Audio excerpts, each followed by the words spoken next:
Bom dia, irmãos. Nós temos um tempo mais curto, agora de manhã. Então, deixe-me tentar ser bem objetivo com os irmãos. Jeremias, capítulo 31.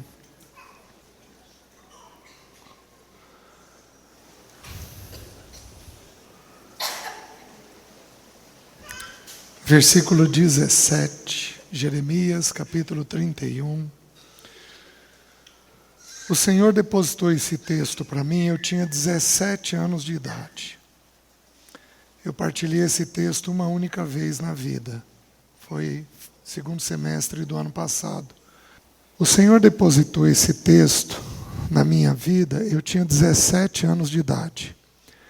Eu vou fazer 62, então tem 45 anos que esse texto está na minha mente. Eu leio ele muitas vezes por ano. O Senhor me deu liberdade de partilhar ele apenas ano passado. Foi um depósito pessoal que Deus fez, que durou muitos anos dentro de mim até eu entender o aspecto mínimo dele. Eu estava lutando contra os meus pecados de sexualidade aos 17 anos, e aí o Senhor me visitou nesse texto falando comigo. Eu encontrei o caminho do arrependimento, e aí foram muitos anos até ser totalmente liberto dos meus pecados. Então, eu gostaria de concluir a mensagem que a gente vem estudando sobre pecado, arrependimento, com esse texto. O texto diz assim, versículo 17: Há esperança para o teu futuro, diz o Senhor, porque teus filhos voltarão para os teus territórios. Bem ouvi que Efraim se queixava, dizendo: Castigaste-me e fui castigado, como novilho ainda não domado. Converte-me e serei convertido, porque tu és o Senhor meu Deus. Na verdade, depois que me converti, arrependi-me. Depois que fui instruído, bati no peito, fiquei envergonhado, confuso, porque levei o opróbrio, a vergonha da minha mocidade. Não é Efraim, meu precioso filho, filho das minhas delícias? Pois tantas vezes quantas falo contra ele, tantas vezes externamente me lembro dele. Comove-se por ele o meu coração, deveras me compadecerei dele, diz o Senhor. Põe-te marcos, finca postes, que te guiem. Presta atenção na vereda, no caminho por onde passaste. Regressa, ó Virgem de Israel, regressa às tuas cidades. Curva a sua cabeça. Senhor, não temos condições, nem de partilhar, nem de ouvir a tua palavra. Quem somos nós, indignos como somos, diante de um Deus tão santo? Por isso sujeitamos os nossos corações, a nossa mente, os nossos afetos, a nossa boca, sujeitamos tudo ao Senhor e dizemos que nós somos totalmente dependentes do Teu Espírito Santo, porque Ele é quem precisa revelar aos nossos corações quem somos. Por isso precisamos da Tua graça e da Tua ajuda nessa manhã. Abre-nos o entendimento e ajuda-nos no caminho de volta. Nós oramos em nome de Jesus. Amém. Meus queridos, o pecado ele é muito pesado. Porque tudo que o pecado toca, ele mata. Por isso o pecado ele é muito pesado. O pecado, como já foi dito, ele entristece o espírito, ele nos deixa mais lentos, ele cria confusão nas nossas vidas, porque onde não há a verdade de Deus, não há libertação, onde há o pecado, há escravidão. O pecado é uma tragédia. Há um tempo atrás, um irmão me procurou para me pedir perdão. Ele era um irmão que eu ajudava, e ele era um pastor, e ele engravidou uma irmã. Os dois tiveram uma relação, e ele engravidou, e ele me procurou, E ele falou: César, eu queria te pedir perdão, porque eu não falei para você o que eu estava praticando. E eu estou descobrindo uma coisa bem simples, que o salário do pecado é a morte. E não há salário mais fiel do que esse. Ele vai ser depositado. Não tem jeito. Então estou colhendo a consequência, estou casando, vou assumir ela como minha esposa. Graças a Deus vivem bem, porque o nosso Deus é um Deus de restauração. Mas essa frase dele me marcou. Esse é o salário mais certo da vida. Ele é depositado. O pecado rouba a nossa paz, o pecado rouba a nossa esperança, o pecado rouba a nossa alegria, o pecado gera confusão nos relacionamentos, porque dependendo do pecado, a gente tem problema com pessoas. O pecado, ele é uma tragédia dentro de nós.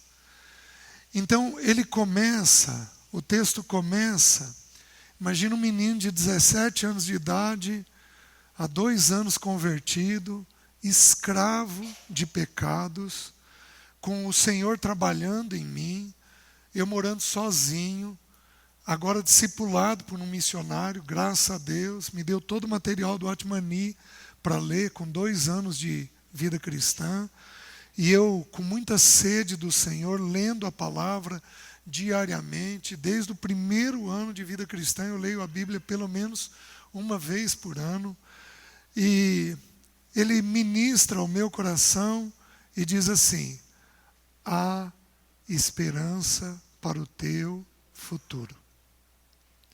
Porque o nosso Deus, ele é um Deus de restauração. Ele põe tudo em ordem. Ele é um Deus de graça.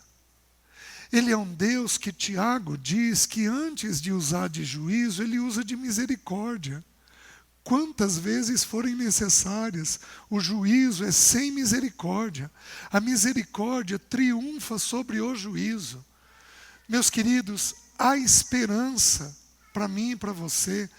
Não importa a extensão do nosso pecado, se você tiver a coragem de dar nome para os seus pecados, não há o que ele não vai colocar em ordem na sua vida.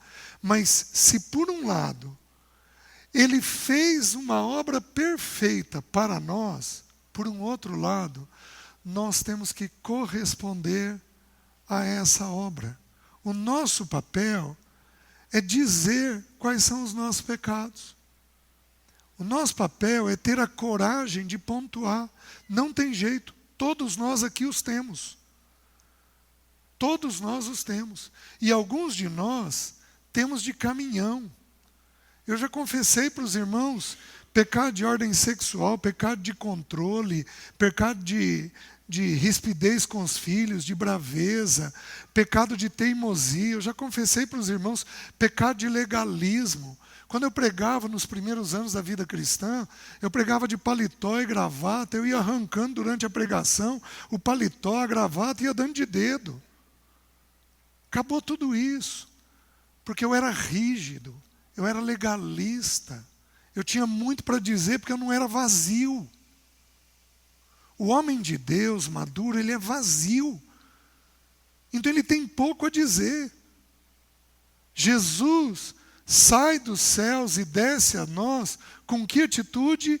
Ele se esvaziou, se tornou semelhante a homens, se tornou servo, ao grau de ele sai da glória, desce a nós ele se faz homem, de homem ele se faz servo, e de servo ele vai até a morte.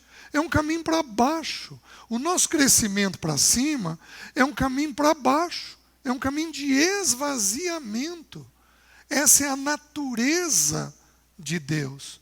Quanto mais eu fui ouvindo do Senhor e entendendo a obra da cruz, menos eu fui falando. Mais vazio eu fui ficando. Porque a gente vai entendendo que só pela graça de Deus, para dizer do jeito certo, da maneira certa, para dizer segundo Deus, Esse é o Evangelho.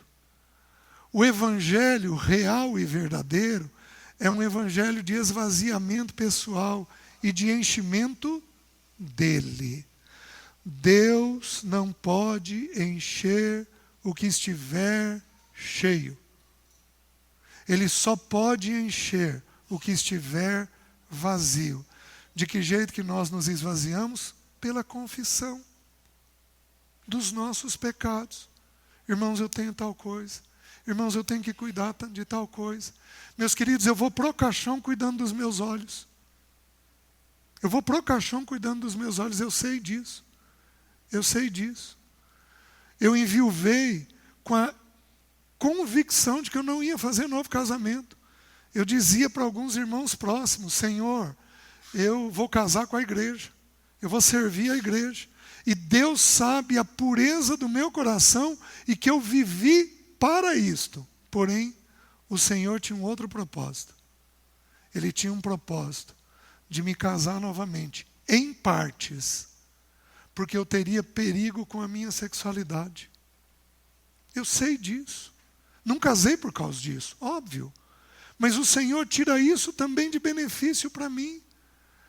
Por quê? Porque Ele quer me proteger, me guardar, me resguardar das minhas próprias inclinações. Há esperança para o teu futuro, diz o Senhor.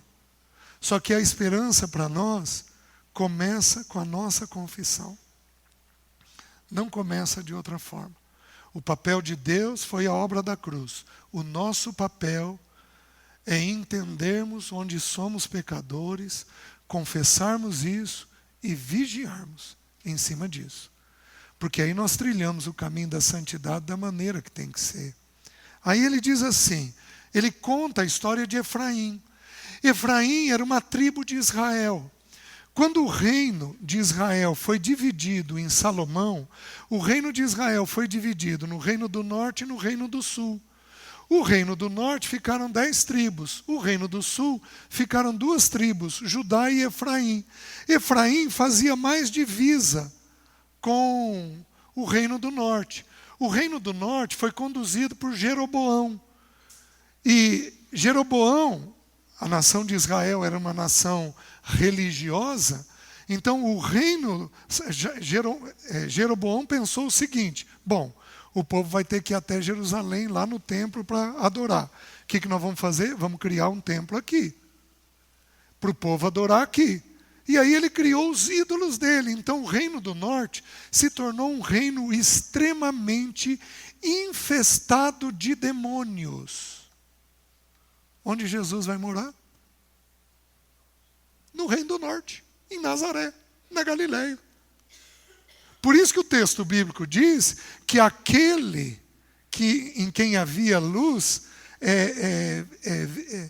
onde habitava as trevas, o povo que morava nas trevas viu grande luz, porque foi onde o nosso Senhor foi morar. Gente, a mente de Deus é completamente diferente da nossa. Deus não teve medo de colocar uma criança recém-nascida num lugar infestado de demônios. Você tem um filho pequeno, você vai morar do lado de um centro espírita? Não faz sentido. O problema não é a treva. O problema é a falta de luz. Porque o que é treva? Ausência de luz. O problema não é a treva. O problema é a falta de luz.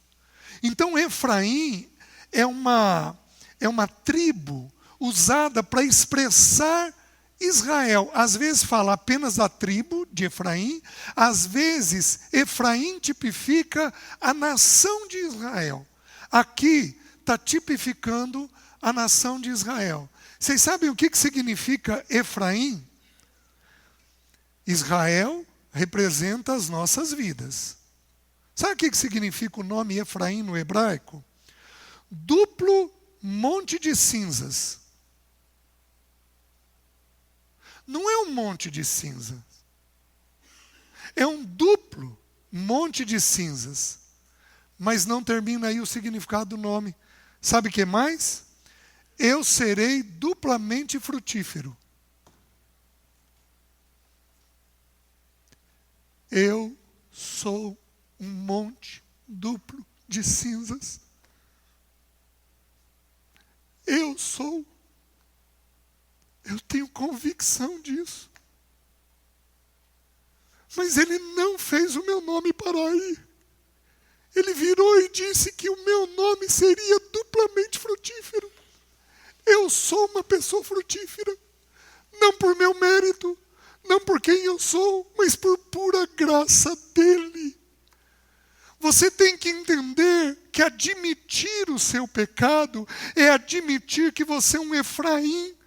É onde tudo começa, mas não é onde termina, porque ele termina dizendo que você vai ser frutífero com tua esposa, com teu marido, com teus filhos, com os irmãos da igreja, com os líderes da igreja. Você vai ser uma pessoa de quem as pessoas podem contar com você, porque não há o que ele não coloque em ordem.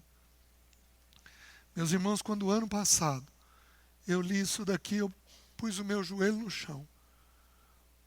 Porque 45 anos depois da ministração, eu consigo entender a realidade de quem eu sou. E de quem Ele quer que eu seja. Você está me entendendo?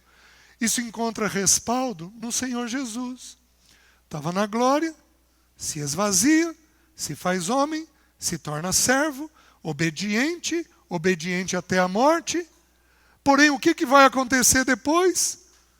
Todos nós, de joelho no chão, diremos que Ele é o Senhor. Um homem que se esvaziou e que é reconhecido agora como o maior nome de todos. A mesma coisa nós. Começamos como um monte duplo de cinzas e terminamos com uma vida frutífera. Mas o texto não termina aí. Bem ouvi que Efraim se queixava, dizendo: castigaste-me e fui castigado. Meus irmãos, quando somos queixosos, é um sinal de que estamos dominados pelo pecado. Porque como é que pode um filho de um pai perfeito ser queixoso? Não há nada que entristeça o coração de um pai mais do que um filho queixoso. Sabe por quê? Porque o filho queixoso está dizendo o quê? Que este pai perfeito não está dando para ele o que é necessário. Quando somos queixosos, não entendemos a natureza de um pai perfeito. Bem ouvi que Efraim se queixava dizendo: castigaste-me e fui castigado. Castigaste-me e fui castigado. Por quê? Porque Deus, para corrigir um queixoso, às vezes vai ter que dar uma varadinha. Vai ter que produzir uma dor. Para tirar ele daquela queixa. Mas não para aí. Diz assim: como novilho ainda não domado. Meus queridos, de tudo que eu falei, sexta e sábado, eu gostaria que você guardasse uma coisa. A natureza do pecado é independência. O que o texto bíblico está falando? Como novilho ainda não domado. Meus queridos, eu fui treinado com gado. Meu pai tinha gado e eu trabalhei na fazenda por anos a fio. Desde os meus 7, 8 anos de idade, eu trabalhei na fazenda. Meu pai trabalhava com gado Nelore. Quem cuida de gado sabe que o Nelore é um bicho bravo, mais bravo. Nós segurávamos eles na unha. Meu pai castrava, capava o bicho, a gente segurava na unha, deitava ele, segurava deitado, meu pai ia lá e castrava. É um bicho bravo. Às vezes ele pulava 2,5 metros. Conseguia pular a mangueira e sair em disparada.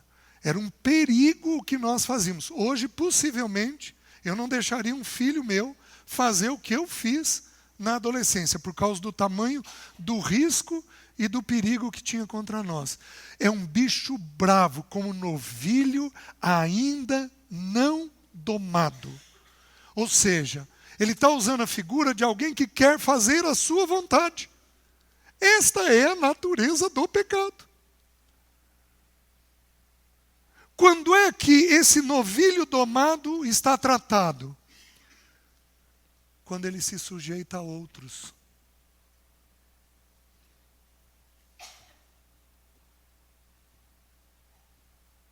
Deixa eu dar alguns exemplos de sujeição na Bíblia.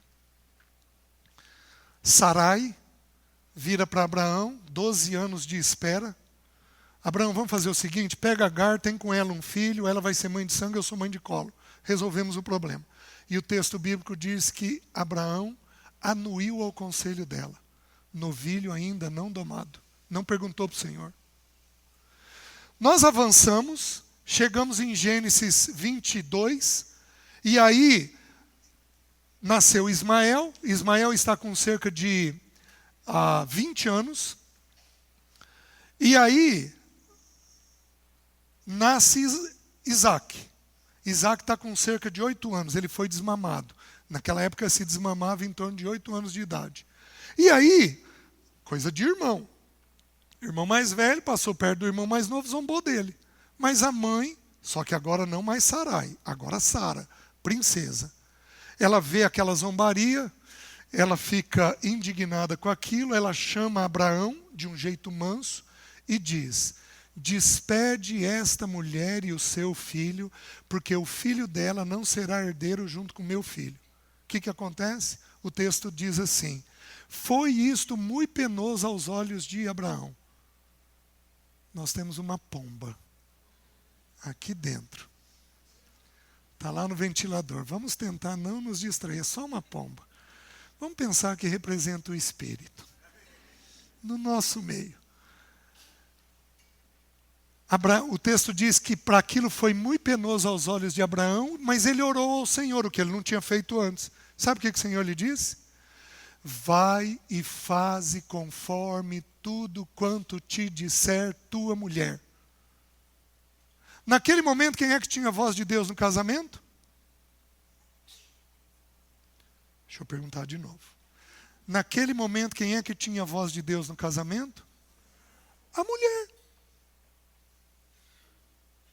E o que ele tinha que fazer? Se sujeitar à voz dela. Esvaziamento. Você pega o texto de Efésios, quando vai falar sobre o casamento, o que o texto de Efésios vai dizer, meus queridos? Vai dizer que é para a mulher se submeter ao seu marido no temor de Cristo. O que diz o versículo anterior sobre o enchimento do Espírito? Sujeitando-vos uns aos outros no temor de Cristo. Se você não tiver um espírito sujeito, isso é um sinal de pecado forte. De pecado enraizado. Deus precisou trabalhar em mim ao longo dos anos. Eu descobri, fui amigo do Paulo Bornelli, ele me discipulou por anos a fio, me discipulou numa amizade. Paulo Bornelli foi abrindo o evangelho, eu fui compreendendo, ele me apresentou o Romeu, nos tornamos muito amigos, fui lá para São Lourenço, o Romeu tirou uma semana, nós sentávamos todo dia à tarde para estudar o livro Deus é Soberano, fomos estudando, aquilo foi crescendo em mim, e eu tinha nascido de novo numa igreja arminiana, numa igreja que não vê o evangelho da maneira pela qual nós vemos. E, meus queridos, eu cheio de soberba comecei a trombar. Comecei a subir no púlpito, a dividir o púlpito, comecei a falar. Chegou o ponto, estou saindo, fui para o Paulo Bornelli. Saí de lá, fui para o Paulo Bornelli. Reuni 3 anos. 3 anos depois, o espírito mais maduro, o espírito vira para mim e diz: você agiu de forma errada, porque você saiu dividindo a igreja. Coisa que eu quase nunca conto. Virei para o Paulo e falei: Paulo, o Senhor disse que eu dividi a igreja e que eu preciso corrigir o que eu fiz. eu vou voltar. O Paulo me falou uma frase maravilhosa. Ele falou assim, foi a primeira vez que eu ouvi essa frase dele. César, a vontade de Deus na vida dos irmãos é um terreno tão santo que a gente só pisa com os pés descalços. Se Deus está falando com você, quem sou eu para dizer não? Vai, meu irmão. Fui. Fiquei mais 9 anos lá para aprender a ficar quieto, esvaziado, sem dividir.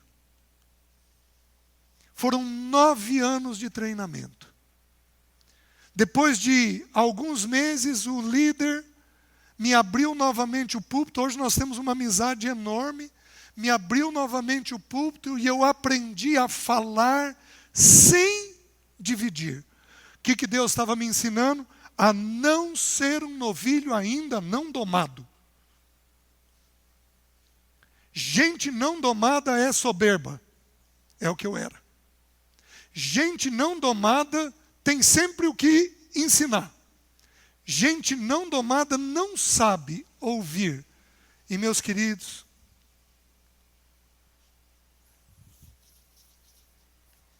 o Senhor me moeu. Mas ali eu aprendi a não ser um novilho ainda não domado. E aí ele diz, converte-me. Muda minha direção, Senhor. Converter é isso, é mudar de direção. Muda a inclinação do meu coração. Mulher, como é que você vai ter um filho que vai ouvir você se você não ouvir teu marido? Homem, como é que você vai ter um filho que vai te ouvir se você não ouvir tua esposa? Ela te foi colocada como auxiliadora. Igreja, como é que nós vamos crescer se nós não ouvirmos a liderança? Cooperarmos com eles em oração. Se percebermos algum problema, colocarmos o joelho no chão e orarmos por isso. Meus queridos, não há crescimento enquanto nós não entendermos que o nosso coração não pode ser independente. O nosso coração tem que ser um coração submisso. Pensem comigo. O que é tomar a sua cruz? Pensa comigo. O que significa tomar a sua cruz? Diariamente. Deixa eu fazer um raciocínio rápido e simples. Por que Jesus foi para a cruz?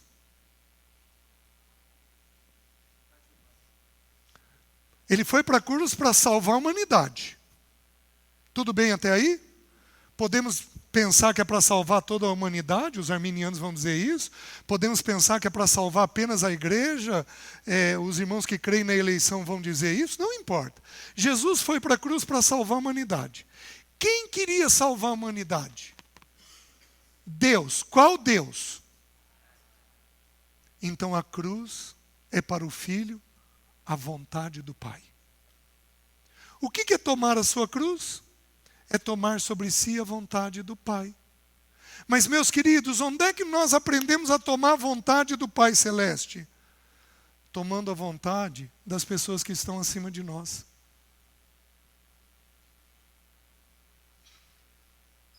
Por que você acha que a Bíblia diz ser de meus imitadores? Porque nós precisamos olhar para alguns irmãos e dizer, puxa, eu vou fazer desse jeito aqui. Por que você acha que... É o meu entendimento. Eu não tenho problema de dar testemunho da minha vida, dos meus erros. Eu não tenho problema com isso. Porque o salmista faz o quê? As histórias do Velho Testamento fazem o quê? Contam histórias contando os defeitos dos irmãos. Para a gente aprender como é que é para fazer. Então, Deus tem que levantar irmãos para nós, onde a gente vai se espelhar. Puxa, o irmão fez, deu certo. Ele fez o que Jesus fez, ser de meus imitadores, como eu sou de Cristo. Às vezes, Cristo está tão longe para nós, que Deus tem que levantar um irmão com um problema, que passou por aquilo, que venceu aquilo, para então nós compreendermos a maneira que nós temos que ser. Converte-me e serei convertido. Eu fui um novilho. Teimoso, difícil. Ele teve que esfolar muito o meu pescoço. para eu poder me sujeitar plenamente.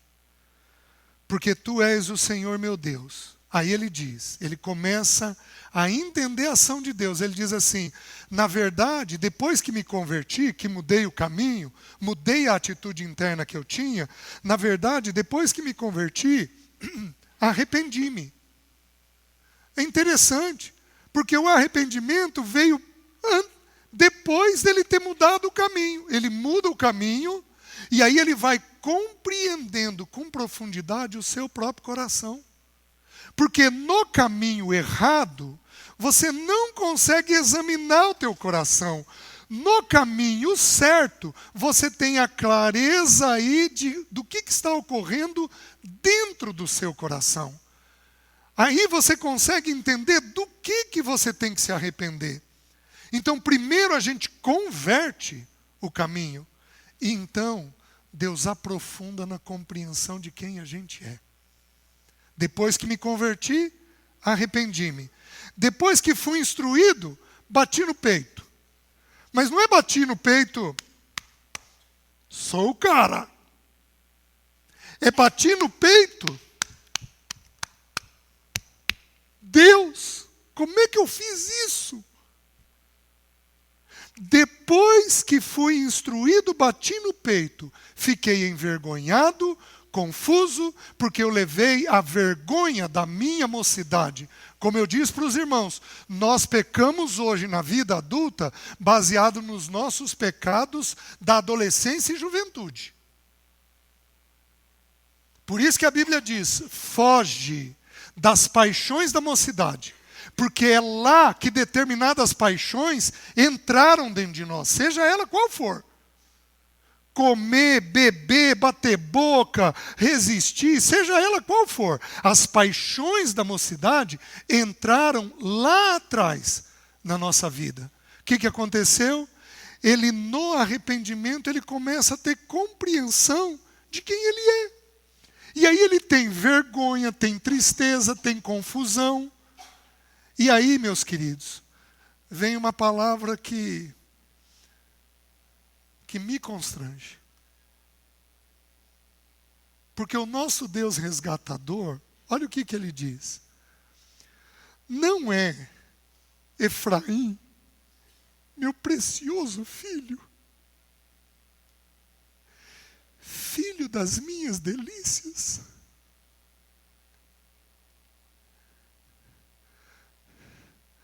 Como é que ele me veio te ver? Como um filho. Um filho. Não importa o tamanho do nosso pecado, nós somos filhos e por isso nós somos deliciosos para Ele. Esta é a real paternidade que nós buscamos, não a dos nossos pais. O meu anseio e a minha oração é que os meus filhos vejam Deus Pai muito mais do que eles me veem. Porque eu sou um pai imperfeito, o Pai Celeste é o verdadeiro Pai. É aquele que é perfeito, não é Efraim, meu precioso filho, filho das minhas delícias, pois tantas vezes quantas falo contra ele, tantas vezes, eternamente me lembro dele. Ele é um pai que disciplina com profunda compaixão. Ele é um pai que corrige com profunda compaixão. Com profunda compaixão. Com profundo amor. Ele não é um pai como foram os nossos pais que nos corrigem, deixam distante, que bate boca com a gente, que resiste a gente. Não, ele é um pai de profunda compaixão. Não importa o tamanho do nosso pecado.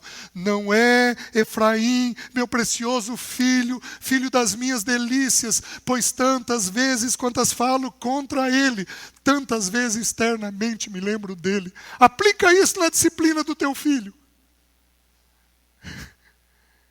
Ele vai ouvir a disciplina com o maior amor do mundo.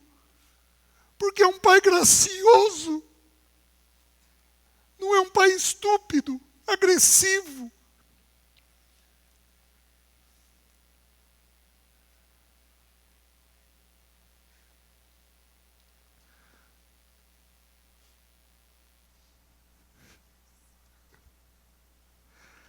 comove-se por ele o meu coração, deveras me compadecerei dele. O nosso Deus é um Deus de compaixão.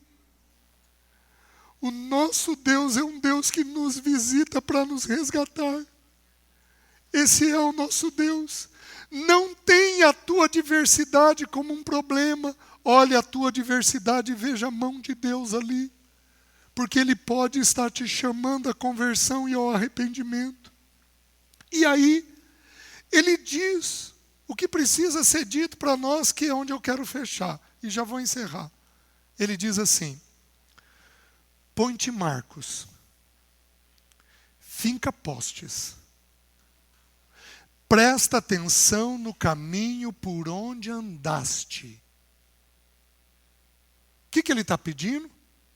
Ele está dizendo que o caminho do pecado que a gente trilhou é um caminho minado, onde eu tenho que fincar postes, onde eu tenho que pôr bandeiras e dizer: opa, esse caminho aqui é perigoso para mim, esse caminho aqui é problemático para mim, eu não posso trilhar esse caminho. Então ele está pedindo para você olhar o caminho do pecado que você trilhou, e ele está pedindo para você fincar os postes onde você andou. Está fazendo sentido? Mas põe com clareza. Por isso eu cuido tanto dos olhos. Porque o meu problema não são os olhos. O meu problema é a minha mente. Eu fantasio. Mas eu fantasio começando onde?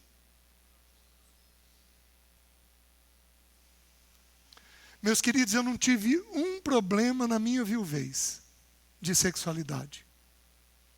Sabe por quê? Porque eu cuidei dos olhos e da fantasia. Não permiti minha mente. Não permiti. Não permiti. Não permiti. A mesma atitude quando eu estava casado foi a atitude da viuvez, que é a atitude agora quando eu estou casado com a Sara. Os olhos baixos. Porque é uma bandeira que eu tive que fincar. Você tem que entender que o pecado dá sinais. Ele dá indícios de que você está caindo nele. Você tem que fincar marcos naquilo ali, porque na Bíblia é o pequeno que leva para o grande. Ser fiel no pouco, sobre o muito te colocarei. Então, se você andar no muito, você descuidou do que é pequeno. Então você tem que fincar as bandeiras de quando você não está ficando bem. Mulher, você às vezes é muito irritada. Só que a irritação dá sinais. Ela dá sinais. O texto bíblico de Caim: se procederes bem, não é certo que serás aceito, mas se procederes mal, eis que o pecado jaz à tua porta, e a ti cumpre. Minhas irmãs, ira se domina. Minhas irmãs, ira se domina. A ti cumpre dominá-lo. Sabe como é que se domina? Percebendo as bandeiras de que você está entrando naquele caminho. Estou cansada. Ih, hoje eu estou perigosa. Estou cansada. Ih, meu ciclo menstrual está para descer. Opa, querido, se cuida. Tem misericórdia de mim os próximos dias. Não estou ficando bem. Tá? Eu vou tentar me cuidar e você também me ajuda nisso. Você finca postes. Então pega o teu pecado, vira para o teu parceiro e diz: eu tenho esse pecado, me ajuda a entender quando eu estou trilhando esse caminho. Vira para o teu parceiro e diz isso. Põe-te marcos, finca postes que te guiem, presta atenção na vereda, no caminho por onde passaste, só então, ele diz o quê?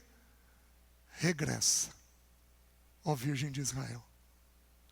Então a gente faz o caminho de volta do pecado, depois de ter fincado os marcos para que o nosso coração nunca mais caia naquilo. Amém, meus irmãos? Não deixa escapar da tua mente que você tem um Pai perfeito. Não deixa. Não há o que Deus não possa tocar. Mas o teu papel é trilhar o caminho do esvaziamento. E não do enchimento pessoal. É do esvaziamento. Quem vai te encher é o Espírito, não é você. Quem tem um cabeção, pensa muito, tem que se esvaziar da mente. Quem sente muito, tem que se esvaziar da emoção. Quem é muito precipitado, age muito rápido, tem que se esvaziar da vontade. Então que o Senhor ganhe os nossos corações. Amém? Vamos nos pôr de joelho para orar?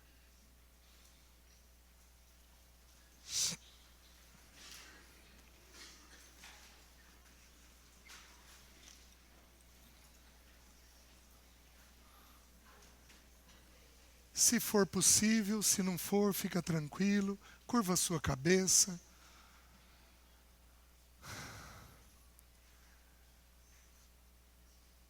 Espírito de Deus, nós te louvamos e te bendizemos. Porque o Senhor não faz nada da tua vontade.